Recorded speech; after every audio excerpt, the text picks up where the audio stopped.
need to have a program where they learn some empathy for the taxpayers.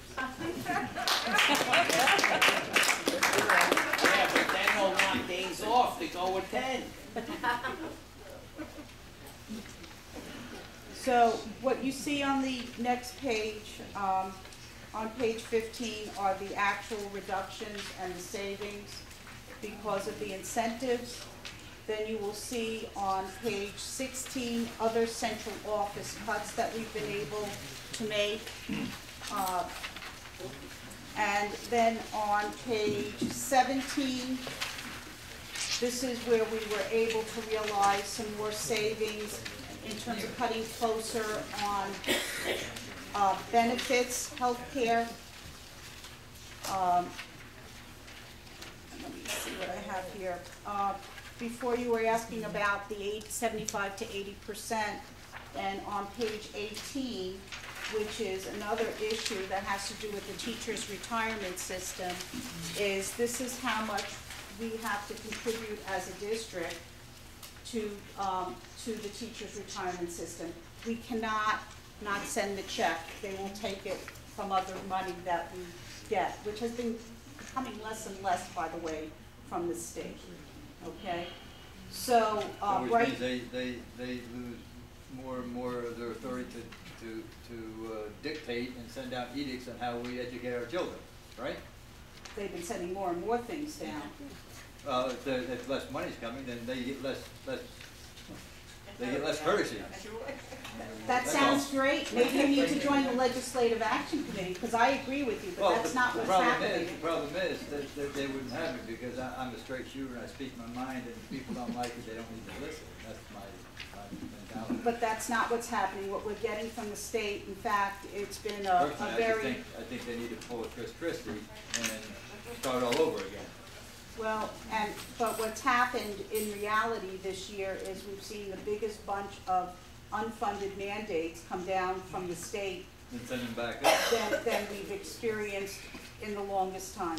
How can Well, that's how you imagine back to fix the budget. that Somebody get it back up, causing send them back up. us to have to pay for these unfunded mandates? My theory is if the state wants them, they need to come up with the money.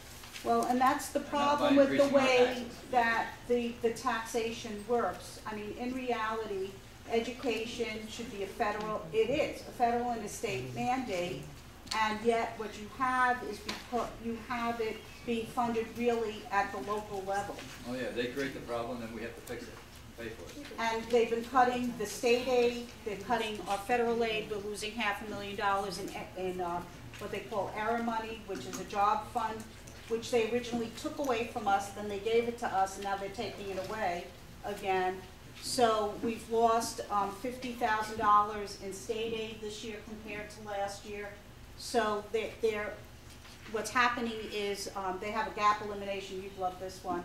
They give us 38 cents on the dollar. So we all agree that they owe us $1, and then they give us 38 cents. Yeah. But how do we get at the people? Sounds like a Rothschild How do move. we tell, either remove them from office or whatever it be, to Legislative Action Committee, and if you email me or... I mean, this is what we're talking about. I mean, everyone has these thoughts, and you're all looking at the Board of Education to do this for you. And we're listening, and we're trying to put these things in action, but it's so important that everybody gets involved, and one of the ways is Legislative Action Committees, because we need to go after the people who are doing this to us.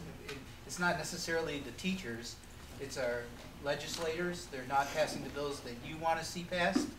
They're sending us unfunded mandates that we can't afford. Yeah, but excuse me for a second, I've been saying this for years.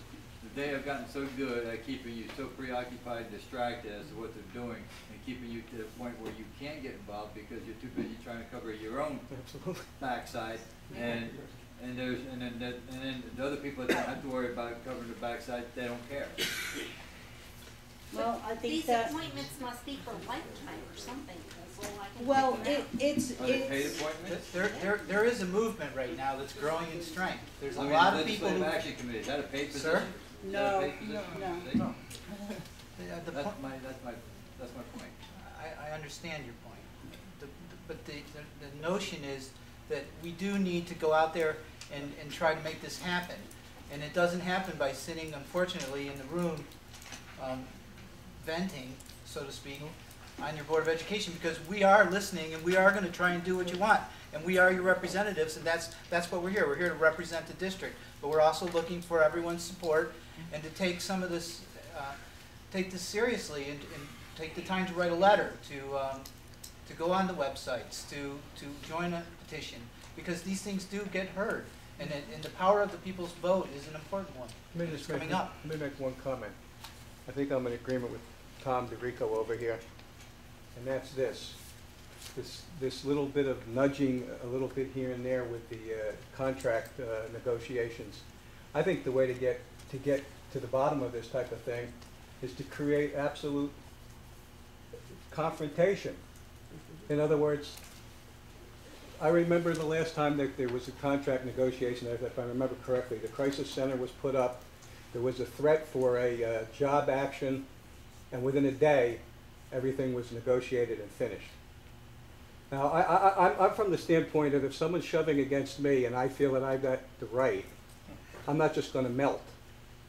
I'm going to stand up.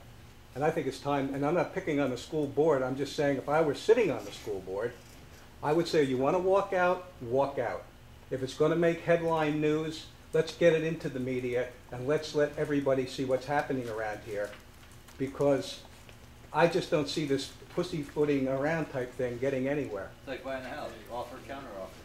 Really, I mean, I just don't see it. You're saying that, I'm sorry to, saying, we've gone around and around with the school board on this many times. There was not, I don't want to say nothing, derogatory about somebody, but the person in charge over there just ran up the special ed just for her own, fiefdom there. She just wanted more and more people and more kids. I ran a soccer program here. I had parents coming to me and saying to me, do you see something wrong with my kid? And I'd be like, why? What's the matter? Oh, the school put him in special ed. And I'm like, what? And you talk about a budget getting crazy, that's what happens here. It's like, I'm sorry, the teachers here just want what they want, because they know every school board here does the same thing. We get in sort of a confrontation with towns. Woodstock throws up three, clear thinkers. Olive throws up two guys, very conservative, don't want to spend a dime. Shandaken's sort of in the middle. Hurley is like, well, we could go for some, but not all. And that's what's happening. Olive wins, we sort of, try to control it somewhat.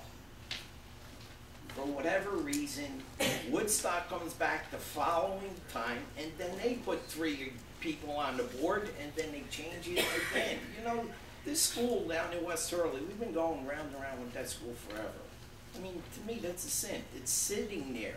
You tell me there's nobody wanting to buy that property? It doesn't make sense to me. Have you tried to sell a house? Yeah, I know, but still, And we have been you put that making school on some- Xena Road. You mean they didn't want to offer them Can I break buildings in here a there? minute? I'd like to give us another 5 minutes and then we get back to town business. I know if there's anybody that hasn't spoken yet, would you please put your hand up if you do want to speak, and we'll go from there, and I'll give it back to you. Okay, all right. I'm going to go for people that haven't spoken yet. You, go ahead. Yeah, I just wanted to clarify a question of what you said earlier. You said 17% of the students in this district are considered disadvantaged, Disabled. disabled. Now, is that economically or physically or? That means that they fit the criteria of having special education needs, that it's significant enough that they need special intervention services, not out of general education, but out of special education. Now, I think that's high. All right, my background was originally in special education. I used to be a resource room teacher, K-6. And I think that's high. I think that we need to be to take more time with kids, be more thoughtful, and see who we can help, and only those kids that we truly feel have a disability, not that they need us to figure out how to get in their head and help them to learn, that we need to bring that percentage down. I think we need to get to kids earlier, and I think we need to get to kids better. And I think that we need to just